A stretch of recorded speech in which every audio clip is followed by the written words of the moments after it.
Israel একা শক্তিশালী হয় নাই, সুদীর্ঘ সময় পর্যন্ত ব্রিটেন তাকে সহযোগিতা করেছে।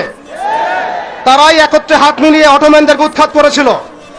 এর পরবর্তীতে পুরো পশ্চিমা বিশ্ব তাকে সহযোগিতা করেছে, আজও করে যাচ্ছে।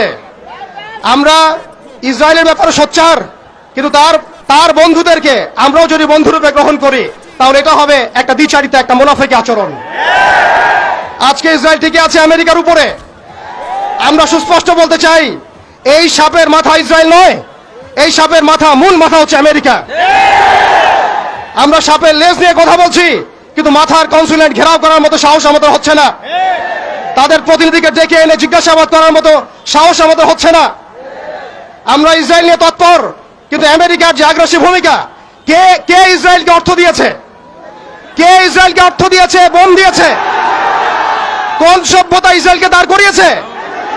কোন সভ্যতা ইসরায়েলকে অর্থ দিয়েছে, বোমা দিয়েছে, সাহায্য করেছে? আমরা ইসরায়েলের ব্যাপারে সোচ্চার হলেও কেন আমরা আমেরিকার ব্যাপারে সোচ্চার নই? কেন আমরা পশ্চিমাদের ব্যাপারে সোচ্চার নই? আমাদের উচিত হবে তাদের সকলের সাথে বন্ধুত্বপূর্ণ সম্পর্ক ছিন্ন করা। প্রত্যেকটা মুসলিম কান্ট্রি থেকে ইসরায়েলের সাথে যাবতীয় কূটনৈতিক তৎপরতাকে ছিন্ন করা। শুধু তাই নয়, আরেকটা বিষয় আছে, আমরা মৌলিক ইসরায়েল সম্পর্কে সচেতন।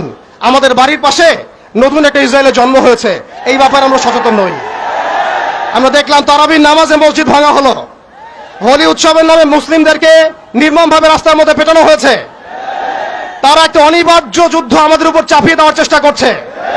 আমরা যতই ভালো মানুষ হতে চেষ্টা করি না কেন, আমরা এই কনফ্লিক্ট এড়াতে পারবো না। ইতিহাস আপনারা পরে দেখবেন আমরা এড়াতে পারি নাই। আমরা যতই ভালো এবং সুশীল সাজার চেষ্টা করি না কেন, যতই তাদের তন্ত্রমন্ত্রের পূজা করার চেষ্টা করি না কেন, যতই তাদেরকে সন্তুষ্ট করার চেষ্টা করি না কেন, তারা কোশ্চিন কালেও আমাদের উপর এই অনিবার্য যুদ্ধ থেকে ফিরে থাকবে না ইনশাআল্লাহ। অতএব আমাদের উচিত আমাদের জায়গা থেকে প্রস্তুতি গ্রহণ করা। এখন আমরা কি প্রস্তুতি গ্রহণ করতে পারি এটা আপনারা সবাই জানেন।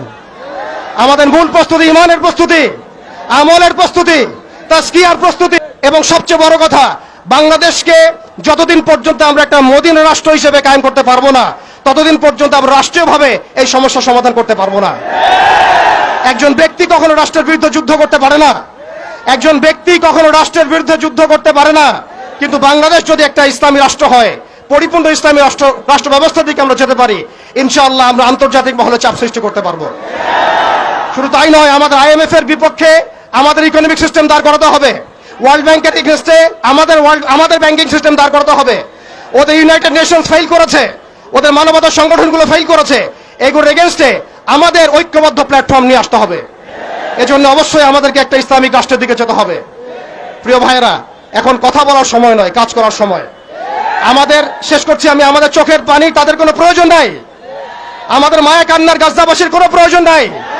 গাজাবাসীর প্রয়োজন অর্থনৈতিক সাপোর্ট, গাজাবাসীর প্রয়োজন সামরিক সাপোর্ট, গাজাবাসীর প্রয়োজন এমন একটা জাইশ, এমন একটা ফোর্স যেটা বাহির থেকে গিয়ে বাইতুল মুকাদ্দাসকে উদ্ধার করবে ইনশাআল্লাহ।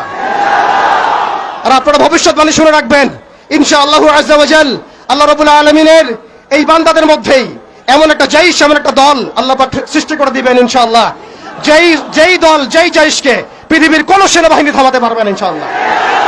শেষ পর্যন্ত তারা বাইতুল মুকাদ্দাস মুক্ত করেই ছাড়বে ইনশাআল্লাহ। শুধু সময়ের অপেক্ষা। তারা আমাদেরকে অপশন দিয়েছে, হয় আমাদের দাস হও, না হলে মরো।